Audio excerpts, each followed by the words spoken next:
what equipment to buy. Luca A53. This is going to be a semi-commercial. Let's just talk about the Luca A53 insides. Like, what's the components inside that machine look like? Well, it has to say that you are somebody who doesn't want to run your cart like we do ours. You want this cart to be able to perform nonstop, and you want to have, it doesn't matter if it's 3 people in a row or High 15 volume. people. Yeah. Yeah. So if you're looking at that, you could easily use the...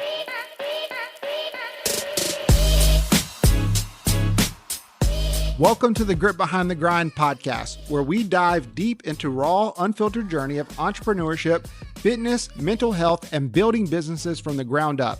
I'm Eric Rao, co-founder of Grit and Grind Coffee, real estate developer, fitness enthusiast, dad, and husband. And I'm Destiney Rao, co-founder of Grit and Grind Coffee, creative, brand strategist, and above all, mom and wife, bringing you real talk on what it takes to thrive as a business owner, especially when you're doing it alongside your partner. Here, we don't just focus on the wins. We dig deep into the struggles, the sacrifices, and the daily grind that it takes to make it all possible. So tune in, subscribe, and get ready to uncover the grit behind the grind. Welcome back to the Grit Behind the Grind. Today, we're going to talk about another hot topic in our mobile coffee group, and that is going to be what equipment to buy. So we're going to talk about the importance of reliable equipment in your mobile coffee trailer. Yeah, so a little bit about us. Me and Destiny are two entrepreneurs who started a mobile coffee business about 3 years ago, and it has taken off like wildfire. It is now a national franchise brand, and we have built so many mobile coffee units over the course of this time. And not only for ourselves, but we've helped other fellow entrepreneurs build out theirs. So we have a lot of information, and we would love to dive into it and help you bypass any of the pain points that you may have if you're building out your mobile coffee business, and what equipment to look for, pros and cons, and all of those things. Yeah, when we look back and think about our journey, it's crazy how much we've grown. But when we first started, it seemed impossible. There was so much information. There's so many people talking out there. What grinder to get, what espresso to get. So we're going to cover a few of the basics. The first kind of topic that we're going to talk about is going to be the essential coffee equipment. And that's going to be your espresso machine, your grinder, your filtration, your refrigeration. And so let's start at the top with the espresso machine, Eric. What do you suggest? So it depends on what mobile unit that you are fixing to launch, right? So we'll put it into 2 buckets, starting with the cart bucket and then the trailer bucket, right? Which really there's 3 different mobile concepts that you can go with. You got the mobile carts, then you got the trailers, and then you got the vans. But we're going to bunch the vans and the trailers all into 1 bucket, right? Because those typically use the same type of equipment. So starting with the mobile coffee carts, we've seen a lot of success using the Luca A53. This is going to be a semi-commercial espresso machine. So this espresso machine typically could handle about 3 drinks back to back. So you think about it like this. If you have a line and you're doing an event and you have probably 10, 15 people and they all plan to get an espresso drink, well, then this machine may bog down, and it all kind of depends on, are you using the frother, are you steaming the milk, are you just pulling espresso shots?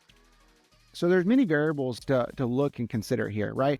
But I can tell you that the Luca A53 espresso machine for the mobile coffee carts is definitely one that even still today, we put on all of our coffee carts, right? Because all of our coffee carts are going to be put in locations to where, it's not going to have a line wrapped out of the door and everyone wanting espresso drinks.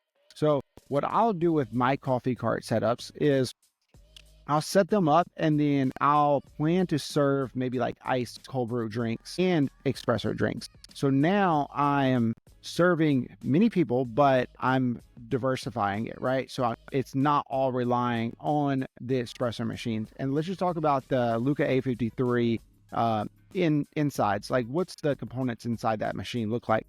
Well, it has a boiler in there, and all of this is going to, the performance and the shots and the extraction method is all going to be dependent on that boiler that's inside of there. So you think about this just holding tank full of hot water that produces steam, and that machine you can look at it. The size of it is not huge, right? So the boiler inside of there is not very large itself. So after you pull about 3 espresso shots and you steam 3 things of milk, then you typically use up all of that steam that has built up inside that boiler tank. So what do you have to do? You have to wait, slow down, talk to the customer, say, hey, you know, have a conversation with them while your machine is constantly heating back up, which takes roughly about 3 to 5 minutes, right? So I'm gonna pull about 3 espresso drinks, then I'm gonna need some downtime for it to pick back up. But that's what we recommend, that type of machine on the mobile coffee carts. So the Luca A53 is definitely one that we still like. I would put it in that semi-commercial category. Now, let's say that you are somebody who doesn't want to run your cart like we do ours. You want this cart to be able to perform nonstop, and you want to have, it doesn't matter if it's 3 people in a row or High 15 volume. people. Yeah. Yeah. So if you're looking at that, you could easily use the Simonelli Appia Life 1 group, right? This is going to be a full commercial espresso machine that is going to have a larger boiler size.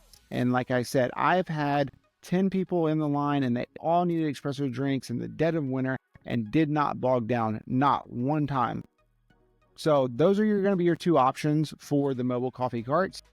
And then if we move to the trailers / vans, we are going to use same lineup, Simonelli, because they have been faithful for us.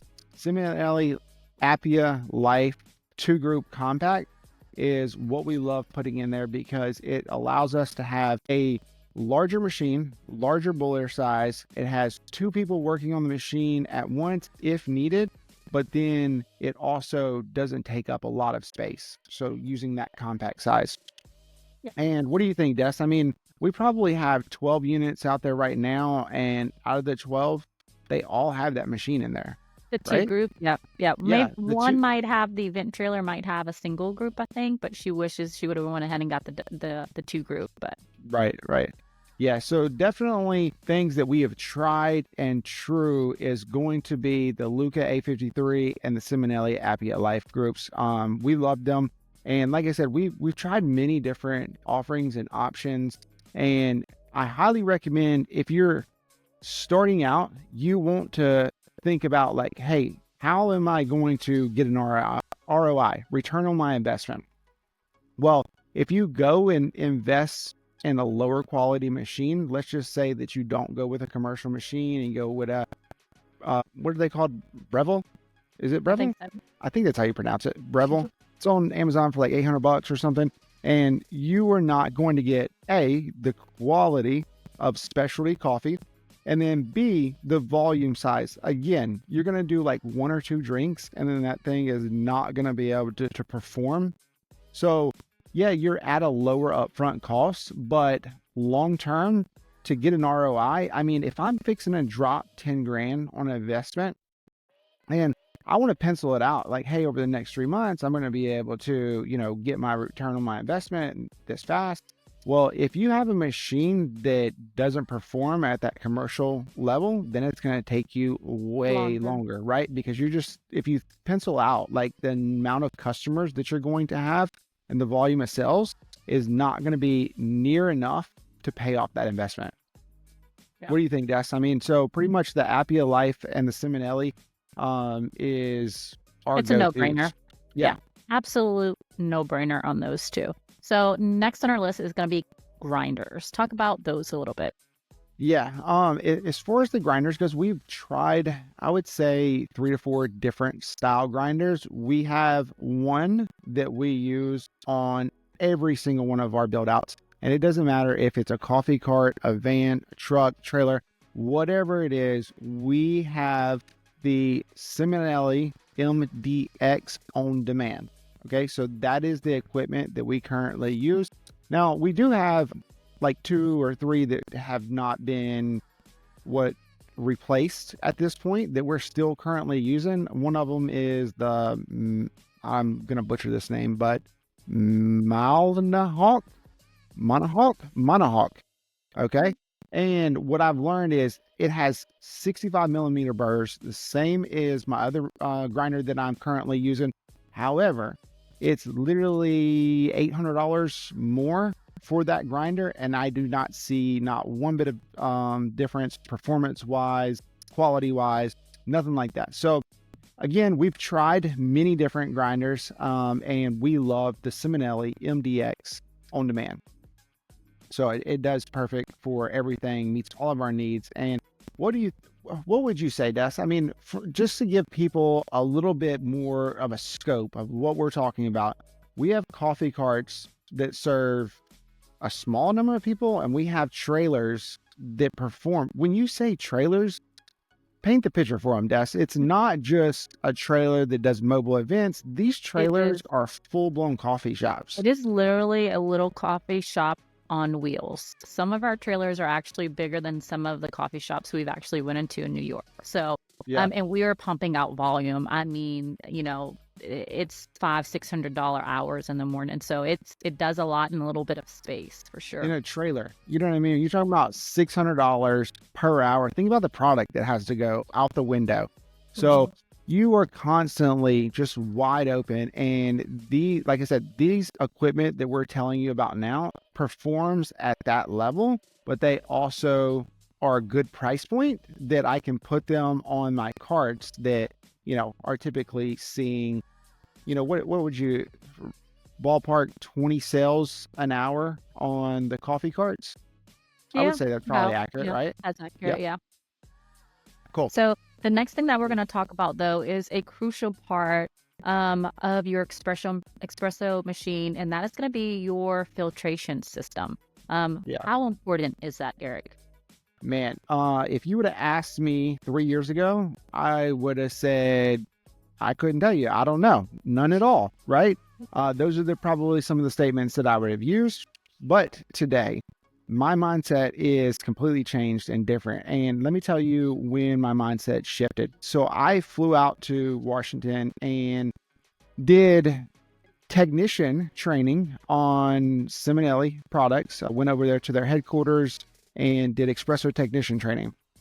Whenever I was there, we broke down some of the espresso machines and got to look at some of the equipment that some of the local shops have been using for years. And one of the really eye-opening things that I have found is hard water. And if you don't have the right type of filtration, then it goes into your espresso machine and it builds this like calcium buildup. So you think about like arteries and your veins and things where you just constantly have this buildup that's ultimately going to make your machine not perform at the quality or the level that you need it to be considered specialty coffee, right? Because that's what we're talking about. I mean, our space is specialty coffee, not Folgers, in a Keurig, right? That's something completely different. And whenever you move to specialty coffee, you want to be able to perform at a high level. So filtering your water prior to there allows the quality to be at a high level. And then number two is that buildup, like I was talking about. We actually got to see one of the, again, boilers is one of the main components on espresso machines. And so this was really cool. They took the boiler out of the machine and then they cut the boiler in half, and we could see like all the buildup. And, when you talk about the boiler, it has these copper lines that come out of the boiler. And, those copper lines are not very big in diameter. So every time that it has buildup, it's starving the rest of the machine for the adequate water that it needs to perform, right?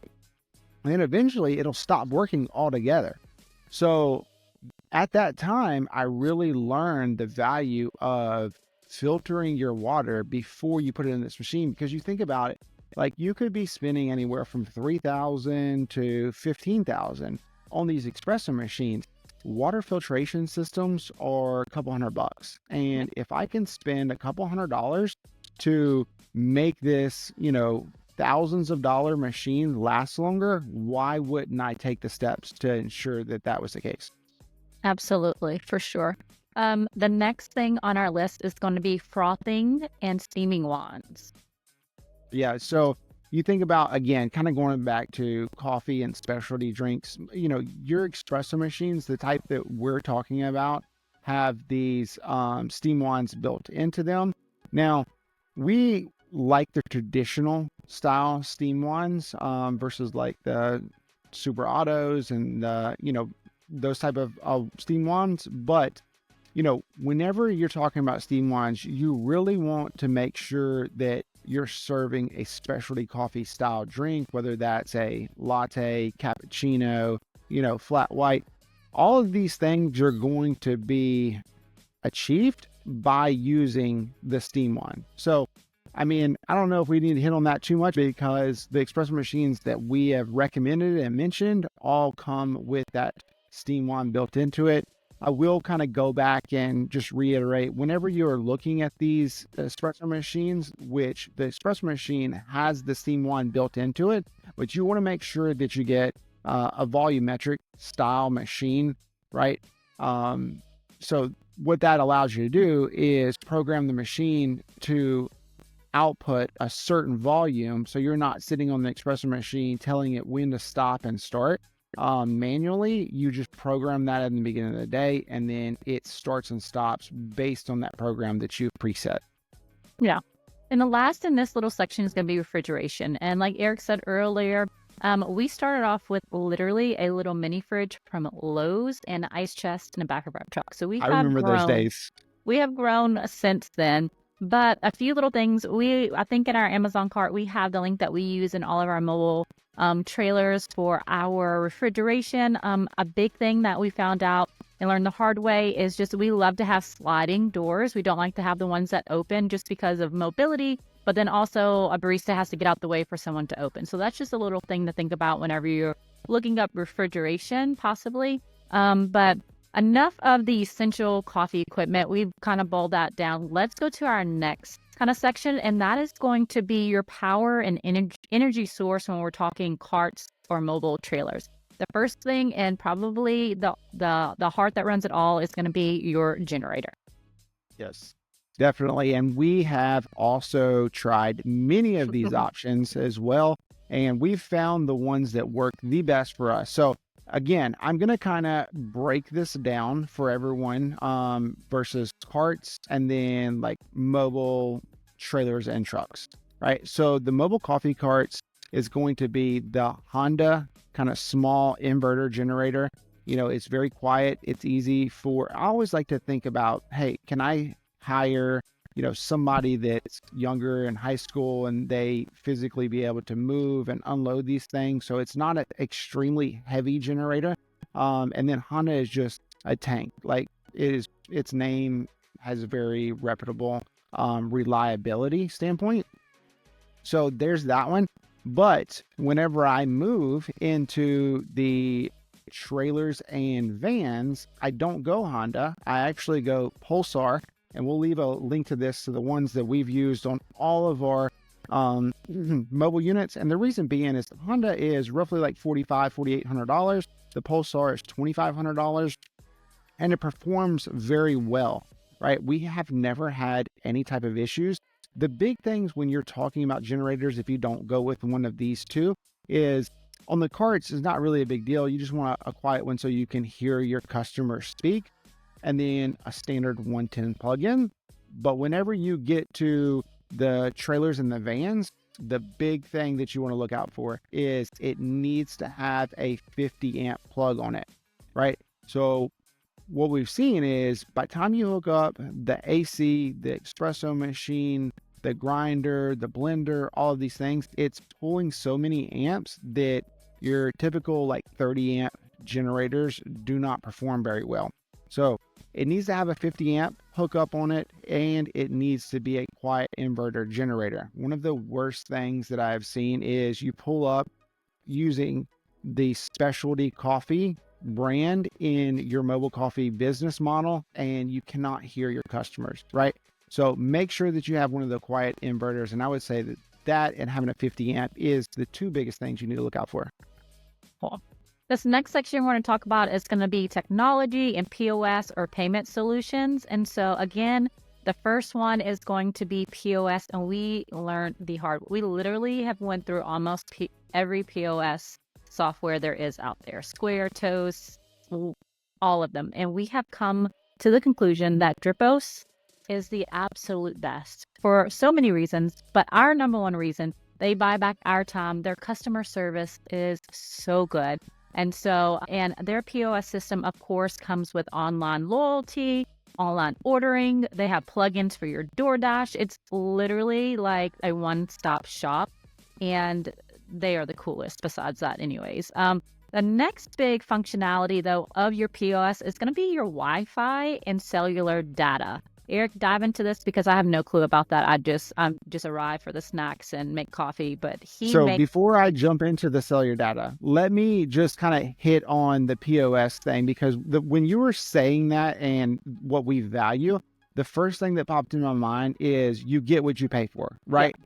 And I had to learn that the hard way, because like you said, we tried so many because we went with Square and Toast and then Clover. And then it was finally Dripos. And I think that the reason that it took so long to use this software is because I had to pay a subscription base, and we were DIY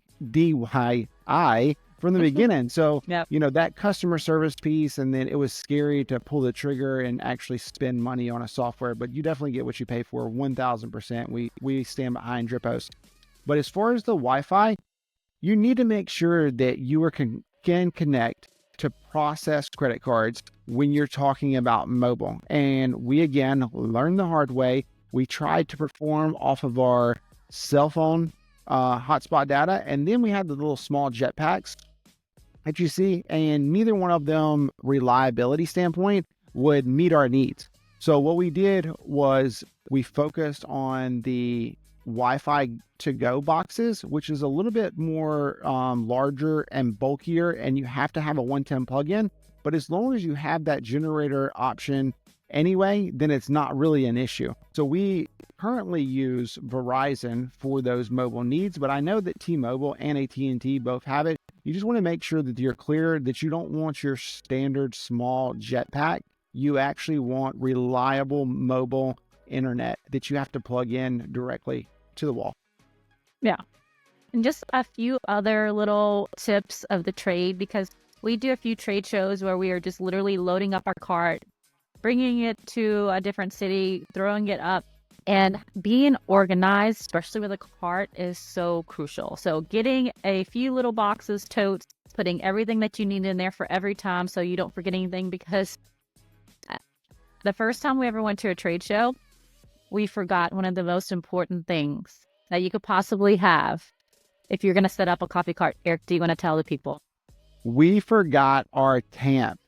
So what did we do to solve that problem, Des? No, don't tell them. We had to we called every coffee shop in Tampa to try and find a TAMP. But if you have that box that has everything housed for it, we could have avoided that. But instead, we were like trying to borrow from a trailer, borrow from this trailer, borrow from the shop. And so if you have a designated, organized space that it all goes in there, when you get done, you throw it back in there, you go home, you clean. And that is just one of, I can't scream it from the mountaintop enough. It is going to save your life heartache like it did us, plus time and effort. And then inventory management. If you don't have some sort of Word document where you're having to stock or keep up with your stock and your PARs and your SKUs, I highly suggest slowing down to create that. It is definitely a necessity, especially if you are driven by events, because they do fluctuate. One week you might use 5 mocha sauces, the next week you might use 15. And so it's neat to have that kind of inventory track.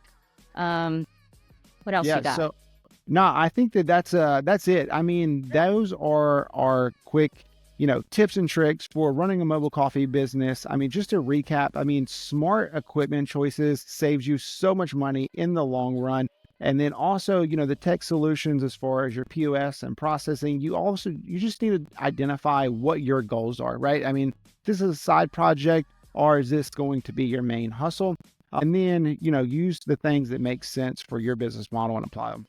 Yeah. Ultimately, at the end, what we have noticed is that when we invest in efficient equipment, our customers are a direct effect of that. And so we have Yeah. amazing customer loyalty that they come back time and time again. We might have a line of 10, but they know that that output or that window is not long. And so we're very efficient. We're very quickly. We've been able to build that kind of reputation based off of having the equipment to be able to pump out volume and high quality specialty coffee.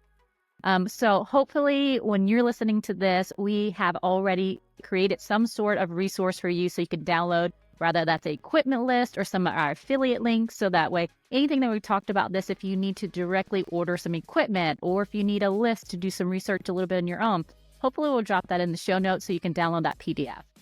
Yeah. And just a few more, before we forget, is we're actually working on a really cool project. It's called mobilecoffeeuniversity.com. What we're going to have in there is a lot of these resources and guides, information, education, all of the things that you need to get started on a mobile coffee journey. And then we also have a franchise. So we have Grit and Grind Coffee franchise. And if you think that you are somebody who is attracted to our brand style and you want to bypass any of these things, you don't have to worry about them. You want a plug and play system done for you, then reach out to us and we can see if a partnership makes sense. All right, guys. So until next time, remember, no grit, no pearl.